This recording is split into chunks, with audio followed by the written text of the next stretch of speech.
ओम शांति। आज हम ब्रह्मा भोजन की महत्वता के बारे में जानेंगे। जैसे बाकी वीडियोस में करते आए हैं, हम आपको उनकी महत्वता के बारे में थोड़ा बताएंगे, फिर आपको डिस्क्रिप्शन बॉक्स में नीचे जाके शिव बाबा की मुरली क्लैरिफिकेशंस सुननी है। ठीक है, भगवान की आवाज़ में सुने बिना कोई भी ज्ञान या किसी की भी महत्वता हमारी बुद्धि में नहीं बैठ सकती है। ठीक है, तो इसलिए आप ये सुनने के बाद शिव बाबा की आवाज़ में इसको ज़रूर फील करें। तो पहला प्रश्न है, ब्रह्मा भोजन क्या है? ब्रह्मा भोजन प्रभु प्रसाद है। एक गण प्रसाद अनेक मूल्यों के समान है। ये प्रसाद के अधिकारी बनना बहुत ऊंची बात है। यह प्रसाद जो धारण करते हैं उसके लिए कहा गया है सदा के लिए मन का महान बनना। अव्यक्तवाणी 15:484। यह कोई साधारण भोजन नहीं है। यह प्रभु प्रसाद का एक एक दाना पद्मों से भी श्रेष्ठ है। अव्यक्तवाणी 24:484, जिसके बारे में शास्त्रों में भी कहा गया है कि देवताएं जो है वो ब्रह्म भोजन के लिए तड़पते हैं। ब्रह्म भोजन तो रहता है, हाँ, कि वो भी खत्म हो जाता है। ब्रह्मा ने जो भोजन खाया, चाहे हद का भोजन है चाहे बेहद का भोजन है, खाया किसके द्वारा? प्रजापिता ब्रह्मा के द्वारा खाया ना। तो जो भी भोजन खाया उस भोजन के लिए देव आत्माएं तड़पती है। हे भगवान, जल्दी मिले, क्या कल मिले सो आज ही मिल जाए, हाँ अभी मिल जाए। कल करे सो आज कर, आज करे सो अब। तो समझ में आ जानी चाहिए बात। आ गई ना? तुम उनको समझाओ। वो भाषा नहीं जानते हैं तो बता दो कान में, समझ में आ गया कि नहीं? नहीं आया? ये शिव बाबा के महावाक्य है। ये रेफरेंस है डिस्कशन वार्ता 473। समय है 1 घंटा 4 मिनट से 1 घंटा 9 मिनट। तो अव्यक्तवाणी है, अव्यक्तवाणी डेटेड 16/2/1988, जिसमें बहुत ही अच्छी बात बताई है। कहा है, आप जैसा शुद्ध भोजन, याद का भोजन विश्व में किसको भी प्राप्त नहीं है। इस भोजन को भी कहा जाता है दुख भंजन भोजन। याद का भोजन सब दुख दूर कर देता है, क्योंकि शुद्ध अन्न से मन और तन दोनों शुद्ध हो जाता है।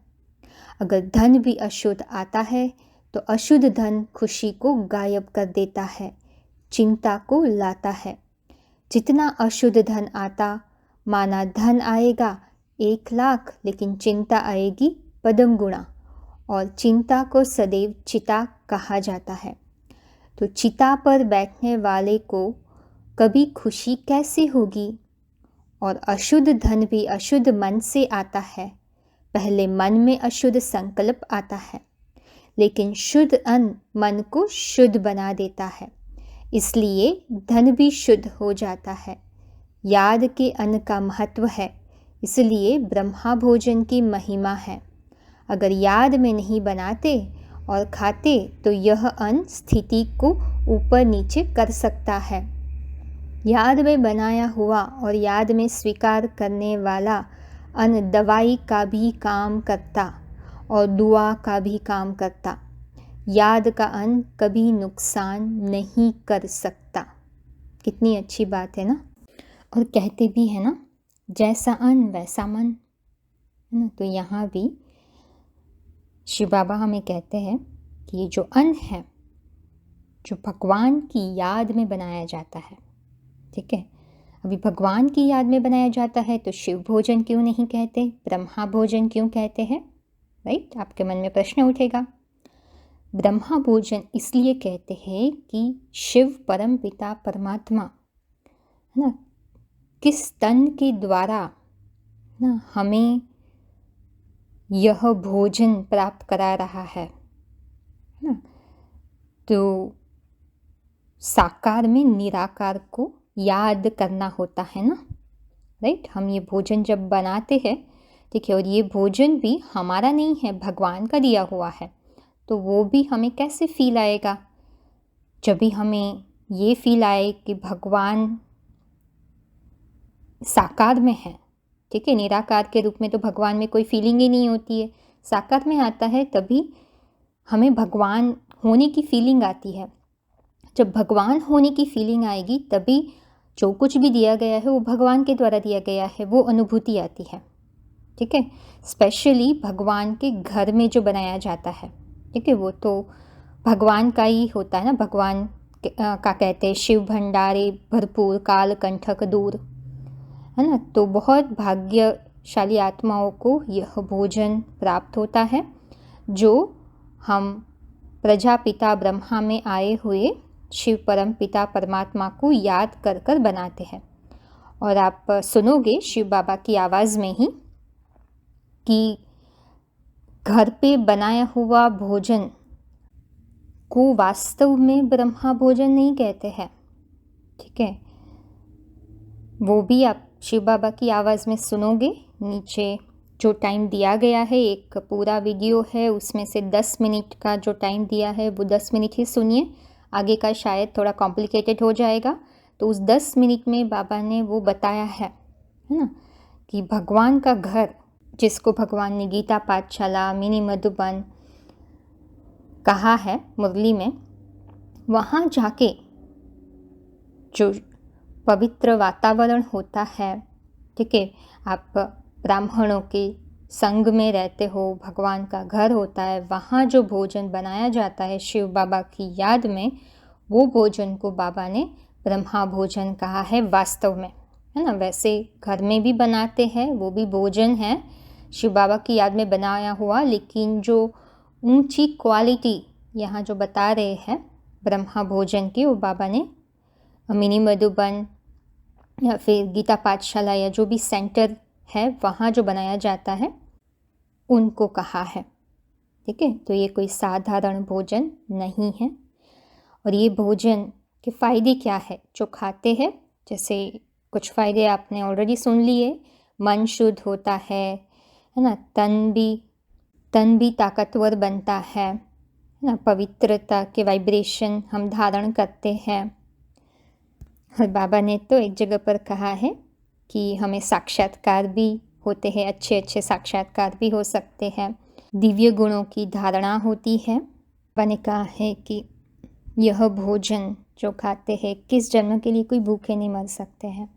शिव बाबा ने कहा है कि इंद्रियां भी पवित्र बनती है, बुद्धि भी शुद्ध बनती है, जन्म जन्मांतर का हमें अच्छा फल मिलता है, आत्मा शुद्ध बनती है ना। तो बहुत सारे फ़ायदे हैं ब्रह्म भोजन खाने के। तो वो भी एक कारण आपको मिल जाता है कि बाबा के घर पे जाके आप क्लास सुने, ब्रह्म भोजन करें। इसका मतलब ये नहीं कि घर में आप जो भी बनाते हो शिव बाबा की याद में उसकी कोई वैल्यू नहीं है, उसकी भी वैल्यू है, ठीक है। तो यहाँ बात हो रही है भगवान के महावाक्यों के आधार पर कि आपके पास अगर ये ऑप्शन है, ठीक है, तो आपको इस मौके का फ़ायदा उठाना चाहिए, क्योंकि ये बाबा के महावाक्य है, ठीक है। आप जो शिव बाबा की याद में बनाते हैं उसमें भी शुद्ध वाइब्रेशन जाती है। तो यहाँ तो हम ब्रह्मा भोजन की बात कर रहे हैं, ठीक है। और भी कोई प्रश्न है तो डाउट है तो क्लियर कर लीजिए। और एक बात है, जैसे हम ब्रह्म भोजन बनाते हैं तो ऐसा नहीं भक्ति मार्ग की तरह बाबा के घर पे जैसे ब्राह्मण कहते हैं ना, बाबा ने ये मुरलियों में भी कहा है कि ब्रह्मा भोजनास्मि, ऐसे ऐसे मंत्र या श्लोक रटते रटते खाना बनाते। तो यहाँ शिव बाबा ने बताया है कि मुख से हम शिव बाबा शिव बाबा शिव बाबा वैसे नहीं करते हैं, मन बुद्धि से हम साइलेंस में याद करके ये खाना बनाते हैं, ठीक है। तो शिव बाबा के घर पे भी आप देखोगे, ठीक है। तो भक्ति मार्ग से ये ज्ञान मार्ग पूरा विपरीत है ना। तो और भी बहुत सारी बातें आपको जानने को मिलेगी। जैसे जैसे आप आगे बढ़ेंगे। और एक बात याद आ रही है एंड करने से पहले, भक्ति मार्ग में, ठीक है, मंदिर में जाते हैं ये समझ कर के भगवान का घर है और वहाँ मंदिर में ज़्यादातर समय पे प्रसाद मिलता है, ठीक है। तो वो प्रथा कहाँ से आई, है ना, या ये प्रभु प्रसाद है, ठीक है, जिसके आधार पर वो सब रिचुअल निकलते हैं भक्ति मार्ग में, ठीक है। तो मंदिर में प्रसाद जो मिलता है उसकी कितनी वैल्यू है ना। मंदिर में जो प्रसाद होता है उसका जो एक दाना भी होता है नीचे भी गिरा होगा तो भी वो बहुत लोग जो है उसको ग्रहण करेंगे, क्योंकि ये कण की महत्वता होती है। तो सोचिए, वहाँ तो प्रैक्टिकल में भगवान भी नहीं है, तो भगवान जहाँ है ना, भगवान का घर जहाँ प्रैक्टिकल में सही मायने में जो साबित होता है, तो वहाँ का दिया गया भोजन होगा, उसकी कितनी वैल्यू होनी चाहिए, सोचने की बात है ना। इसलिए आपके घर के आसपास शक्ति भवन, गीता पाठशाला, मिनी मधुबन है, या पांडव भवन भी है भाइयों के लिए, तो ज़रूर जाइए, ठीक है। आपको ब्रह्मा भोजन के साथ साथ बहुत सारी चीज़ें सीखने को मिलेगी। ब्राह्मणों के कनेक्शन में आकर ही हमें सोल कॉन्शियस बिहेवियर कैसे करना है वो समझ में आएगा। तो ज़रूर जाइए। जैसे बहुत लोग हैं वो बहुत दूर रहते हैं, वो नहीं जा पाते हैं, ठीक है। जैसे बाबा ने कहा 3-4 घंटे की दूरी में रहते हैं तो डिफ़िकल्ट है, और जैसे नज़दीक में रहते हैं तो कोई लोग के पास गाड़ी की व्यवस्था नहीं होती या कोई ट्रांसपोर्टेशन नहीं होता है तो भी नहीं आ सकते हैं। तो उसके लिए तो कुछ कर नहीं सकते हैं, ऑनलाइन में आपको करना होगा, और जैसे आपको सुविधा मिलेगी आप आ जाइए। लेकिन बहुत सारे ऐसे लोग हैं कि वो ड्राइव कर सकते हैं, घर पे भी सिचुएशन को बैलेंस करके इसको इम्पोर्टेंस देके घर से निकल सकते हैं, ऐसे नहीं कि नहीं निकल सकते हैं, है ना। तो अगर आप बैलेंस करके थोड़ा इस मौके का फ़ायदा उठाना चाहे, ड्राइव कर सकते हैं, चाहे भले 1 घंटे का भी क्यों ना हो, है ना। आप 2 हफ्ते में 1 बार, महीने में 1 बार तो आ ही सकते हैं। जॉब करने के लिए लोग 2-2 घंटा ट्रैवल करते हैं, है ना, क्योंकि वो महत्वता जानते हैं कि ये पैसे कमाने का साधन है। तो ये भी हमारी जन्म जन्मांतर की आत्मा की कमाई का साधन है।